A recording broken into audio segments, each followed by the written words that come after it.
नमस्कार, welcome to our channel. आज के वीडियो में हम लोग इनइक्वलिटी के अगले कुछ प्रॉब्लम का डिस्कशन करेंगे। तो चलिए शुरू करते हैं। आज का हमारा प्रॉब्लम जो है वो पीछे वाले जो हम डिस्कस करे थे कि जब 0 से लेस देन अगर कोई रेशियो होगा तो उस केस में निगेटिव वाले केस में अपोजिट साइन का होगा और पॉजिटिव वाले केस में सेम साइन का होगा। यहाँ पे निगेटिव है, लेकिन वो हम स्टार्टिंग के प्रॉब्लम में हम डिस्कस कर रहे थे। अब हम लोग कुछ प्रॉब्लम डिस्कस कर चुके हैं, तो अब हम इसमें कुछ जो भी स्टेप हम स्किप कर सकते हैं। और स्किप मतलब ऐसा नहीं कि किसी चीज़ को छोड़ के, बिना कोई चीज़ छोड़े हुए अगर कुछ स्टेप कम होता है तो हम उसको फॉलो करेंगे। जैसे कि हम लोग वहीं पे देखे थे कि क्वाड्रेटिक एक्सप्रेशन पॉजिटिव या निगेटिव होता है फॉर ऑल एक्स, उसका कुछ क्राइटेरिया देखे थे। तो उसको हम लोग यहाँ पे यूज़ करेंगे और उससे हम अपने कैलकुलेशन को थोड़ा कम कर लेंगे। जैसे इस जो हमारा इनइक्वलिटी है इसको हम मान लेते हैं कि ये पॉइंट नंबर 1 है। इसमें अगर हम देखें तो 1 प्लस एक्स स्क्वायर जो है, 1 प्लस एक्स स्क्वायर जो है वो ग्रेटर देन 0 है for all x belonging to R. X जो है सारे रियल वैल्यूज के लिए 1 प्लस एक्स स्क्वायर 0 से बड़ा होगा, और अगर ऐसा है तो ऊपर वाला टर्म जो होगा वो तो हमेशा पॉजिटिव होगा। अगर ये कंडीशन है तो हम कह सकते हैं so for equation 1 to be true क्या हो जाएगा, नीचे वाला जो क्वांटिटी है वो लेस देन 0 होगा। X square minus 5x plus 6 जो होगा वो लेस देन 0 होगा, और लेस देन 0 होगा तो हम क्या आता है पहले ही वो देख लेते हैं। X square minus 3x minus 2x plus 6 less than 0। x common लेंगे तो क्या हो जाएगा, x माइनस 3 और माइनस 2 तो x माइनस 3। इसको डायरेक्ट भी लिख सकते हैं, कोई बड़ी बात नहीं है, और एक दो स्टेप लिख देंगे तो उससे भी कोई दिक्कत नहीं है। x माइनस 2 और x माइनस 3 लेस देन 0। इससे हमारा x का क्या रीजन आएगा, अगर नंबर लाइन शो करते हैं तो नंबर लाइन पे हमारा आएगा, इसको 0 से इक्वेट करने पे आएगा पॉइंट 2 और 3। तो हम इसमें क्या करेंगे, अगर हम 0 डालेंगे इस इक्वेशन में, अगर हम 0 डालेंगे तो पॉजिटिव आएगा, और 0 किधर है, 2 से इस तरफ, तो इधर आएगा पॉजिटिव, इधर आएगा निगेटिव और इधर आएगा पॉजिटिव। हमको कौन सा रीजन चाहिए, हमको निगेटिव वाला रीजन चाहिए, यानी कि ये वाला जो रीजन होगा ये चाहिए। और इक्वलिटी नहीं लगा हुआ है, यानी कि ये दोनों पे हम एक छोटा सा मोती डाल देंगे जो उस पॉइंट को एक्सक्लूड करने की बात करेगा। तो हमारा जो रीजन आ गया वो हो जाएगा x belonging to open interval 2 से 3। अब यही हमारा सॉल्यूशन हो जाएगा, इसको हम डायरेक्ट आंसर लिख देंगे।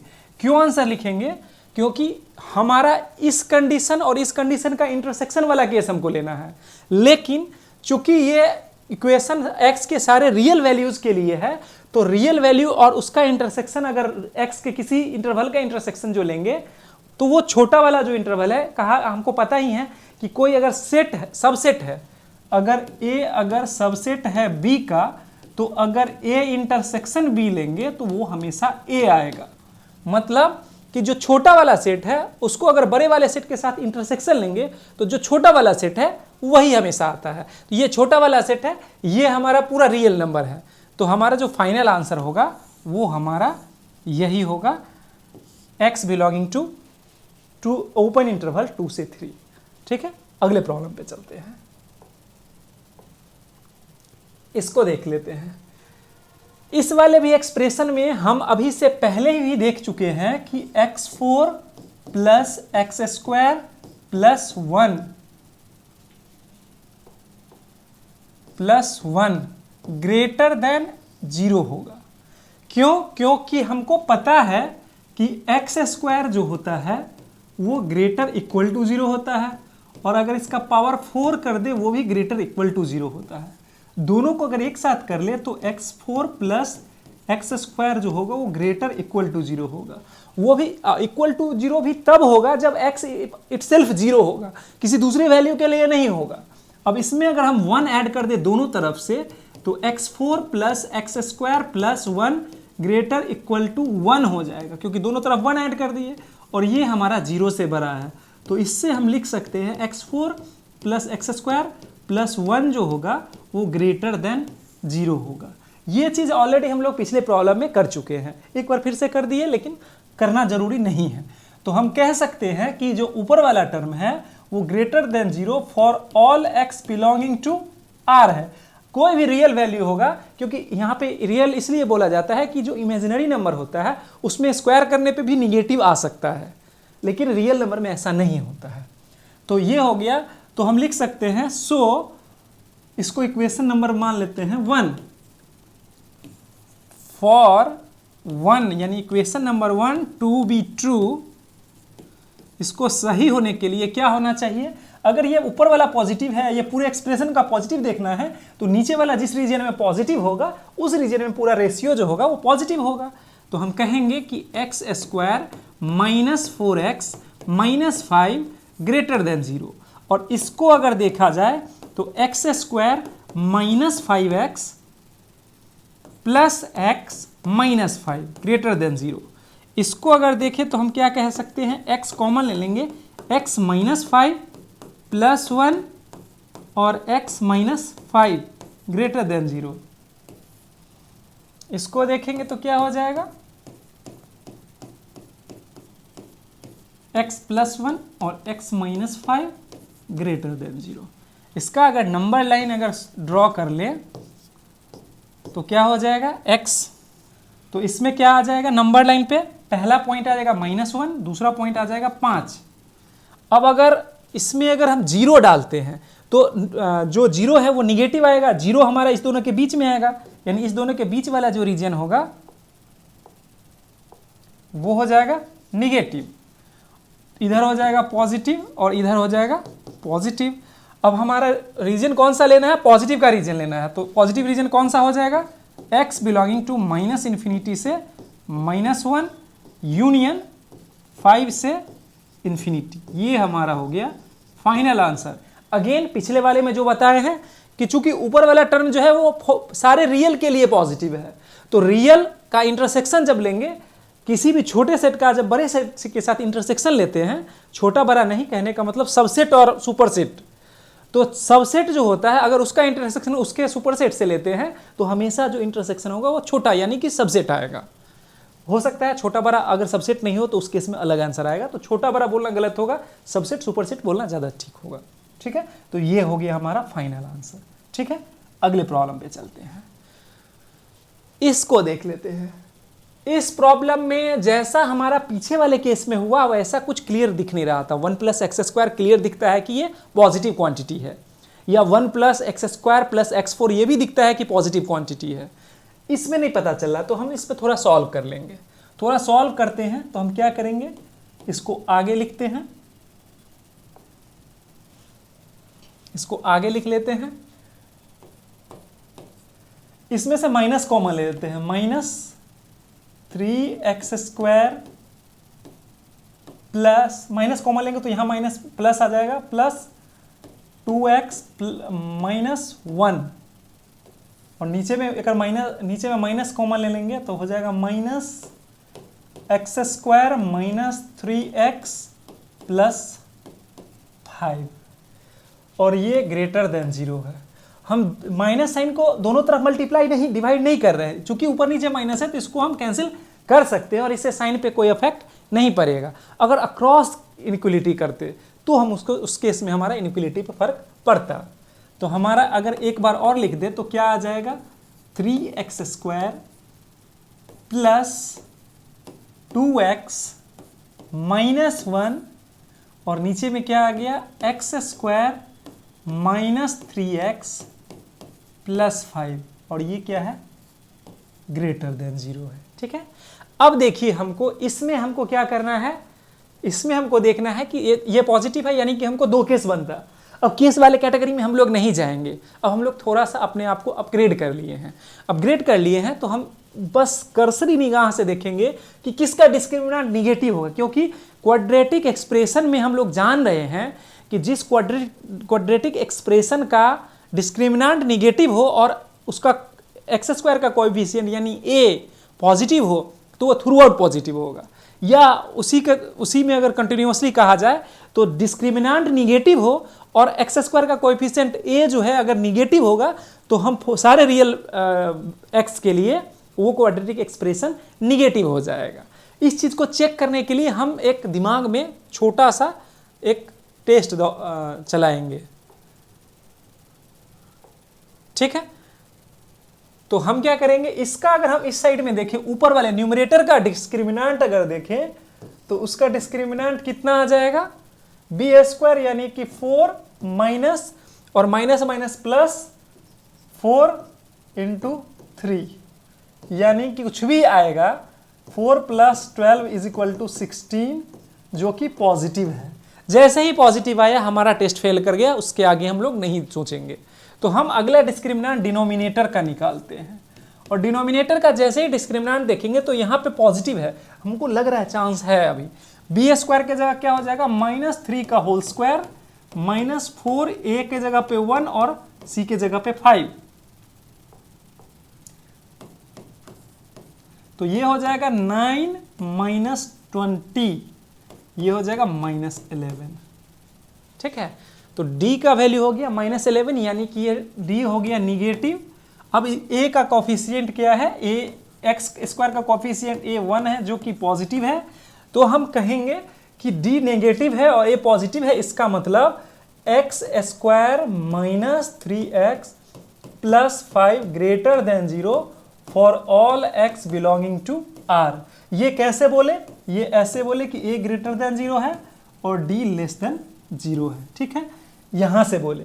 इसका टेस्ट अगर हम करना चाहें, ये वेरीफाई करना चाहें तो इसका वेरीफाई हम कर सकते हैं, लेकिन उसमें हमको अभी जाने की ज़रूरत नहीं है। पैराबोला जब सिखाएंगे तो हम पैराबोला में इसका ग्राफ ड्रॉ करेंगे, 10 सेकेंड में जो है ये ग्राफ ड्रॉ हो जाएगा और उससे पता चल जाएगा कि ये हमेशा पॉजिटिव होगा। अभी उसमें जाएंगे तो हम लोग अपना जो मेन टॉपिक है उसे भटक जाएंगे। तो अभी के लिए हम इस क्वाड्रेटिक एक्सप्रेशन का जो कंडीशन है इसको यूज़ कर लेते हैं और ये वैलिड है और ये बहुत अच्छे से अलजेब्रा में पढ़ाया जाता है। तो इसको अगर हम यूज़ करते हैं, ये अगर थ्रू आउट पॉजिटिव हो गया, नीचे वाला क्वांटिटी थ्रू आउट पॉजिटिव हो गया, इस एक्सप्रेशन को पॉजिटिव होने के लिए ऊपर वाले को पॉजिटिव होना पड़ेगा, तो हम इसको यहाँ पे 1 मान लेते हैं। और चूंकि हमारा डिनोमिनेटर जो है वो throughout positive for real R आ जाएगा, इसको इक्वेशन नंबर 2 मान लेते हैं। तो हम लिखेंगे so for 1 to be true numerator जो है 3x square plus 2x minus 1 जो होगा उसको पॉजिटिव होना पड़ेगा। अगर वो पॉजिटिव होगा तो लिखेंगे 3x square plus 3x minus x minus 1 greater than 0। इसको हम फिर से कंटिन्यू करते हैं तो इसमें क्या आ जाएगा, 3x कॉमन ले लेते हैं तो क्या आ जाएगा, x plus 1 minus x plus 1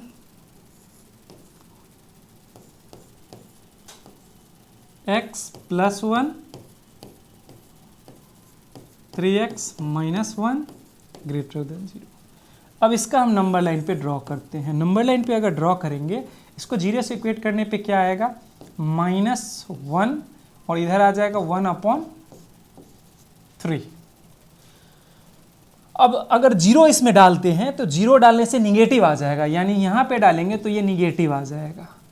इस तरफ क्या आएगा, पॉजिटिव आएगा, इस तरफ क्या आएगा, पॉजिटिव आएगा। और हमको रीजन कौन सा लेना है, पॉजिटिव वाला रीजन लेना है। तो रीजन इसका क्या हो जाएगा, इसको अगर हम यहाँ पे लिखें तो हो जाएगा x बिलोंगिंग टू, जो पॉजिटिव का रीजन होगा वो क्या होगा, यहाँ से इधर और यहाँ से इधर।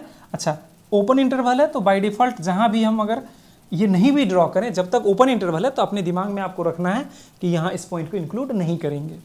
तो x बिलोंगिंग टू -∞ से -1 यूनियन 1/3 से इन्फिनिटी ओपन इंटरवल, ये हो गया हमारा फाइनल आंसर। ठीक है, अगले प्रॉब्लम पे चलते हैं।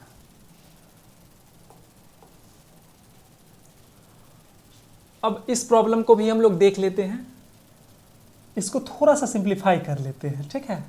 थोड़ा सा सिंप्लीफाई करेंगे तो हो जाएगा x square minus 5x plus 7, नीचे में क्या आ गया माइनस एक्स स्क्वायर। अच्छा, माइनस को कॉमन लेने के लिए तो हम सिंप्लीफाई कर रहे हैं, तो हम माइनस को कॉमन ले ही लेते हैं। माइनस कॉमन ले लिए तो हो जाएगा 2x square minus 3x minus 2 greater than 0। इस माइनस को हम उस तरफ ले जाते हैं, चूंकि ऊपर में माइनस वगैरह है नहीं तो हमको अक्रॉस ही ले जाना। अक्रॉस ले जाने का मतलब दोनों तरफ -1 से मल्टीप्लाई करेंगे, हमारा इनइक्वलिटी फ्लिप करेगा। तो क्या हो जाएगा x square minus 5x plus 7, और इसमें क्या आ जाएगा 2x square minus 3x minus 2 less than 0। अब क्या करते हैं, दोनों का डिस्क्रिमिनांट चेक कर लेते हैं। तो डिस्क्रिमिनांट अगर दोनों का चेक करेंगे तो एक वाले केस में माइनस सी है, और माइनस सी जब रहेगा तो बी स्क्वायर माइनस 4ac से जब ही करेंगे तो प्लस बन जाएगा। तो ऊपर वाले का अगर डिस्क्रिमिनांट चेक करें तो ऊपर वाले का डिस्क्रिमिनांट हो जाएगा बी स्क्वायर यानी कि -5 का स्क्वायर माइनस 4, ए का वैल्यू है 1 और सी का वैल्यू है 7, तो कितना हो जाएगा 25 माइनस 28 यानी कि -3 लेस देन 0। और इस केस में ए क्या है, ए है हमारा 1 ग्रेटर देन 0। इसका मतलब ऊपर वाला टर्म पॉजिटिव हो गया सारे रियल के लिए। अच्छा, इतना से अगर आप सेटिस्फाइड है तो इसको करिए, नहीं अगर आपको लगता है इसको भी चेक करना, इसको चेक करने की जरूरत नहीं है क्योंकि हमारा सी नेगेटिव है। तो बी स्क्वायर माइनस 4ac जो होगा उसमें सी का वैल्यू माइनस जैसे ही आएगा तो बी स्क्वायर प्लस समथिंग आ जाएगा, और पॉजिटिव प्लस सम पॉजिटिव तो पॉजिटिव ही आएगा। इसका मतलब कि नीचे वाला टर्म का मोनोटोनिक होना, मतलब पॉजिटिव इंटायरली पॉजिटिव या इंटायरली नेगेटिव होना बहुत लेस लाइकली है, ठीक है। तो हम इससे हम क्या करेंगे, इसको इक्वेशन नंबर 1 मान लेंगे।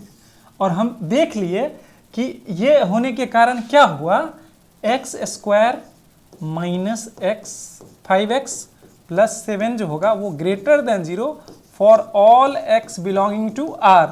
इसको इक्वेशन 2 भी मान के रख सकते हैं। तो चूंकि वो ऊपर वाला टर्म चूंकि थ्रू आउट पॉजिटिव है तो हम कहेंगे कि so for 1 to be true denominator जो होता है 2x स्क्वायर। अच्छा, निगेटिव की बात कर रहा है, ऊपर वाला पॉजिटिव हो गया तो अपोजिट साइन का होगा, तो हो जाएगा -3x माइनस 2 लेस देन 0 होगा। अब इसको अगर हम सिंप्लीफाई करते हैं तो क्या आ जाएगा 3x square minus 4x plus x minus 2 less than 0।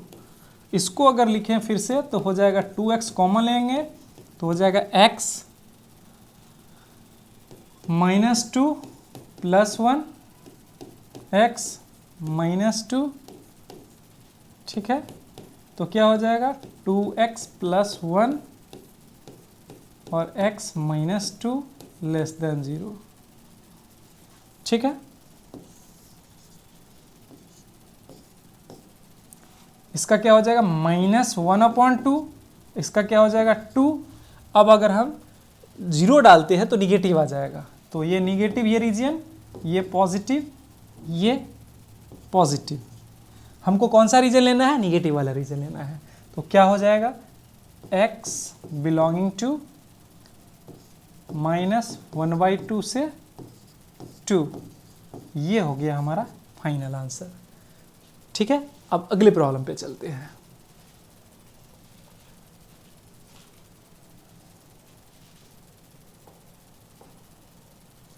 चलिए, अब ये प्रॉब्लम टाइप थोड़ा सा चेंज हुआ और कुछ खास नहीं है। अच्छा देखिए, इस इनइक्वलिटी को देख के कोई जल्दीबाजी में क्या करेगा कि x square 1 plus x square है तो इसको पॉजिटिव है, ऊपर वाले का बस साइन चेक करेगा, लेकिन ये नहीं करेंगे क्योंकि हमारा इस साइड में 1 है, यहाँ पे 0 नहीं है। अगर यहाँ पे 0 रहता तो हम उस वैसा कर सकते थे, क्योंकि यहाँ 0 नहीं है तो पहले हम इसको 0 बनाएंगे, या 0 बिना बनाए भी इनइक्वलिटी को उधर ले जा सकते हैं, लेकिन 0 बनाने से हम अभी देख रहे हैं कि हमारा बहुत एडवांटेज है। अगर दोनों में से कोई एक टर्म अगर हमारा सिंप्लीफाई हो रहा है तो दूसरा टर्म हमको आसानी से रिजल्ट दे रहा है। तो हम क्या करेंगे, एक को इधर ले आएंगे। तो एक को अगर इधर लाएंगे तो क्या हो जाएगा 2x स्क्वायर माइनस 3x -459, नीचे में क्या है x² + 1, इधर -1 कर दीजिए, > 0, ठीक है। 2x² - 3x -459 और -1 इधर ऊपर जाएगा तो -x² और -1। अब इधर क्या आ जाएगा x² + 1 और ये है > 0। अब हमारा काम आसान हो गया। इसको लिखेंगे x² - 3x - 460 और नीचे में हो जाएगा x² + 1 > 0। इसको इक्वेशन नंबर 1 मान लिया जाए, ठीक है। अब देखिए नीचे वाला टर्म जो है 1 + x² वो पॉजिटिव है, हम लिख देंगे सीधे x² + 1, नीचे वाला टर्म को लिख देंगे x² + 1 > 0 for all x belonging to R। इसके लिए कोई इफ एंड बट करने की जरूरत नहीं है, क्योंकि 1 + x² को हम बार बार देखे हैं कि वो कैसे पॉजिटिव होता है। तो हम कहेंगे so for 1 to be true क्या होना चाहिए, अगर ये पॉजिटिव की बात कर रहा है, नीचे वाला ऑलरेडी पॉजिटिव है तो ऊपर वाला पॉजिटिव होना चाहिए। ऊपर वाले को पॉजिटिव होने के लिए क्या होना चाहिए, x² - 3x - 460 > 0। अगर इसको अगर देखें तो ये दिखने से बहुत भारी लगता है, लेकिन हम जैसे ही 460 को थोड़ा सा ओपन करके देखेंगे 460, इसको अगर गौर से देखें तो इसमें से 46 × 10 और इसको 2 से करेंगे तो 23 × 10 यानी कि 20 × ये 23 है, ठीक है। तो इसको x² - 23x + 20x - 460 > 0। इसमें क्या आ गया, x अगर कॉमन ले लेते हैं तो x - 23 और +23 अगर लेंगे तो x - 23 > 0। इसको अगर देखेंगे तो हो जाएगा x + 20 और इधर हो गया x - 23 > 0। इसको अगले पेज पे लेके चलते हैं तो क्या है हमारा x + 20 और इधर क्या है x - 23 > 0। इसको अगर नंबर लाइन पे ड्रॉ करेंगे तो नंबर लाइन पे क्या आ जाएगा, हमारा पॉइंट आ जाएगा, एक आएगा -20, दूसरा आएगा 23। अगर 0 डालते हैं तो ये पॉजिटिव ये निगेटिव, यानी कि निगेटिव आएगा और 0 का रीजन ये वाला है तो ये आ गया निगेटिव, ये पॉजिटिव और ये पॉजिटिव। इसका मतलब इधर से इधर पॉजिटिव, इधर से इधर पॉजिटिव, ठीक है। तो हमारा जो रीजन हो जाएगा पॉजिटिव के लिए वो हो जाएगा -∞ से -20 यूनियन 23 से इन्फिनिटी। ये हो गया हमारा फाइनल आंसर, ठीक है। आज के वीडियो में इतना ही। अगले वीडियो में हम लोग इसके आगे वाले प्रॉब्लम का डिस्कशन करेंगे और होपफुली GN वर्मन का कोई टॉपिक या तो इंटीग्रेशन में जो बचा हुआ प्रॉब्लम है वो, और या फिर लिमिट या डिफरेंशिएशन, यानी कि कोई GN वर्मन का टॉपिक चूज करेंगे, ठीक है। Thank you.